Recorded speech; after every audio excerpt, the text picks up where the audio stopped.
Hi అండి, అందరికీ నమస్కారం. ఇప్పుడు చెప్పబోయే టాపిక్ ఏంటంటే దుర్గా నవరాత్రులు పూజా విశేషాలండి. అయితే మనం 2025 సెప్టెంబర్ 22వ తేదీ నుండి కూడా దుర్గా నవరాత్రి ప్రారంభమవుతుంది. దుర్గామ్మ పూజ సెప్టెంబర్ 22, 2025 అలాగే కలశ స్థాపనతో ప్రారంభమవుతుందండి. ఉదయం 6:09 నుండి 8:06 వరకు కూడా మధ్య శుభముహూర్తంతో, అలాగే అభిజిత్ ముహూర్తం ఉదయం 11:49 నుండి మధ్యాహ్నం 12:38 వరకు కూడా అభిజిత్ ముహూర్తం కూడా ఉందండి. అయితే మనం దుర్గా పూజలో షష్ఠి, అలాగే సప్తమి, అష్టమి, నవమి పూజ కూడా ఉంటుంది. దశమితో మన నవరాత్రులు ముగుస్తుందండి. 5 రోజులు దుర్గా పూజ పండుగ షష్ఠి, అలాగే 28 నుండి ప్రారంభమై మహాసప్తమి, మహా అష్టమి, మహానవమి అక్టోబర్ 1తో, విజయదశమి అక్టోబర్ 2తో ముగుస్తుంది. అయితే నవరాత్రి మరియు దుర్గా పూజ కలశ స్థాపన సెప్టెంబర్ 22, 2025 ముహూర్తం 6:09 నుండి 8:06 వరకు కూడా కలశాలను అయితే పెట్టుకోవాలి. అలాగే అభిజిత్ ముహూర్తంలో 11:48 నుండి 12:38 వరకు కూడా అభిజిత్ ముహూర్తంలో మనం ఈ పూజ అయితే జరుపుకోవాలి. అలాగే షష్ఠి దుర్గా పూజ ప్రారంభం ఏంటంటే 28, 2025, మహాసప్తమి 29 అండి, అష్టమి ఏమో సెప్టెంబర్ 30, నవమి అక్టోబర్ 1, దశమి అక్టోబర్ 2తో మన ఈ నవరాత్రి అయితే ముగుస్తుంది. అయితే కలశ స్థాపన అనేది నవరాత్రి పండుగలో మొదటి రోజు. ఇక్కడ దుర్గాదేవిని సూచించడానికి రాగి లేదా మట్టి కుండలో ఆవాహనం చేస్తారండి. ఈ ఆచారం 9 రోజుల పూజ ప్రారంభాన్ని అయితే సూచిస్తుంది. కుండను ఉంచడం పండుగలో ముఖ్యమైన భాగం అండి.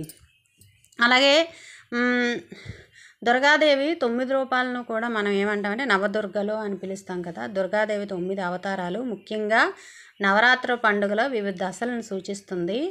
అది 1 మనం శైలపుత్రి అంటాము, 2 బ్రహ్మచారిణి, 3 చంద్రఘంట, 4 కూష్మాండ, 5 స్కందమాత, 6 కాళికాదేవి, కాత్యాయని అని కూడా అంటామండి, కాలరాత్రి, మహాగౌరి, సిద్ధిదాత్రి.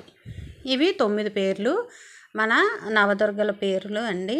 అలాగే శైలపుత్రి అంటే శైలం అంటే పర్వతం కదండి, పర్వత రాజు కుమార్తె. దుర్గాదేవి యొక్క మొదటి రూపం స్వచ్ఛత మరియు స్థిరత్వాన్ని సూచిస్తుంది. అలాగే 2 బ్రహ్మచారిణి, తపస్విని అండి, తపస్విని రూపంలో ఉంటారు, బ్రహ్మచర్యానికి ప్రతీక, అలాగే భక్తికి కూడా ప్రతీక.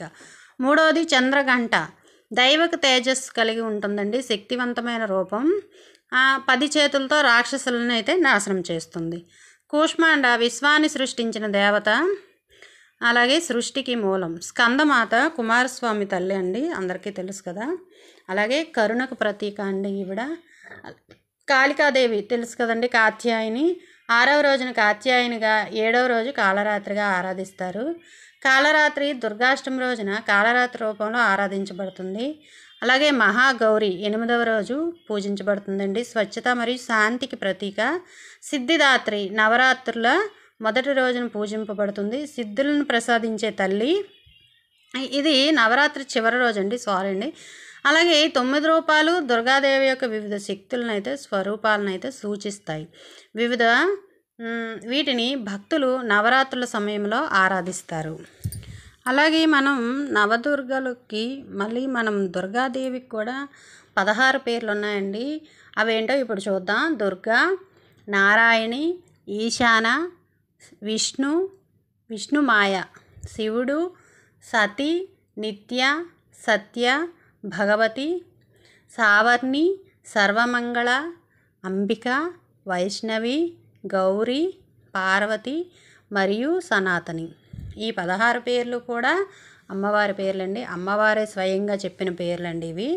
నవదుర్గ 16 పేర్లండి, దుర్గాదేవి యొక్క 16 నామాలు. మనం పూజా సమయంలో ఈ పేర్లను తలుచుకుంటూ పూజ చేసుకున్న చాలా మంచిదండి. అమ్మవారి అనుగ్రహం అయితే తొందరగా లభిస్తుంది.